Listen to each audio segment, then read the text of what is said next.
Hi all, Kimberly Culp here with your Homeschooling Help in a Minute video for Bridgeway Academy. Today we're going to talk about reading. I have an emerging reader and it's been a real challenge for me to teach reading. Why? I'm a trained teacher. Doesn't mean reading comes easily to me or easy for my son to learn.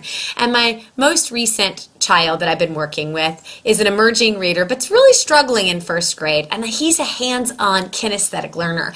I've had to get super creative because number one, reading isn't coming easy to him, and number two, keeping his attention when he's such a wiggle worm is difficult. I'm here to share with you today a few tips and tricks to help your emerging readers, especially those who need hands-on learning.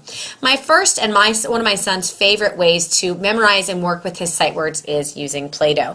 I love Play-Doh. I love Play-Doh for a couple reasons. Number one, studies have shown that children have poor hand strength when they have poor handwriting, they have poor hand-eye coordination, and that makes it more difficult for them to read and to write. Play-Doh is great. It works their hands, gives them that muscle tension that they need to get some energy out. But how do I use this in sight words? Well, you can roll it and spell out your sight words with Play-Doh. But what I really like to do is just flatten it out into a pancake like this and allow my child to use their fingerprint to press their sight words in, like little fingerprints, or give them something like a fork, a knife, a spoon to etch their sight words into the Play-Doh and then have them squeeze it and flatten or roll it out again.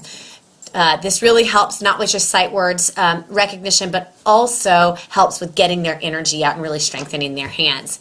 Another great thing I love to use are magnetic letters. Okay, magnets on the back, plastic letters on the front. Sit your kid on the floor in front of the refrigerator or a magnet board and have them use their magnetic letters to practice their sight words. This is a great way to get away from the rote spelling test. Okay, kids hate spelling tests. They sit in a hard chair and they copy down their words, which they may get wrong or may get right. Instead, use magnetic letters, shake it up a bit, throw the paper away and work with a different material, and you might just find that they learn more and that they're more involved and engaged and excited about learning.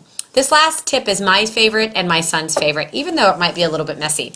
I love pudding. Who doesn't love pudding, right? We love pudding in our house.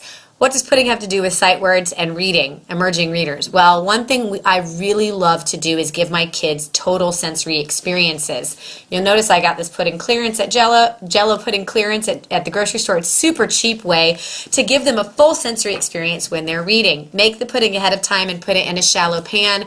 Have the child use their finger to write their sight words. You can teach them their name this way, you can do math this way, but today we're talking about sight words.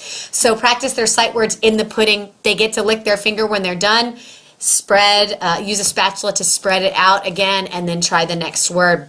Why is this so great? Well, first of all, it's fun, it tastes good, and it provides a full sensory experience. Your child gets to make the pudding, they smell the pudding, they see the sight word, they use their body to create the sight word, and then they get to taste the pudding. They're using more of their body, and remember our rule, engage the body, engage the brain. I'm Kimberly Culp here with your Homeschooling Help in a Minute video talking about sight words and reading today. If you have any more questions, you can visit us at homeschoolinghelp.com.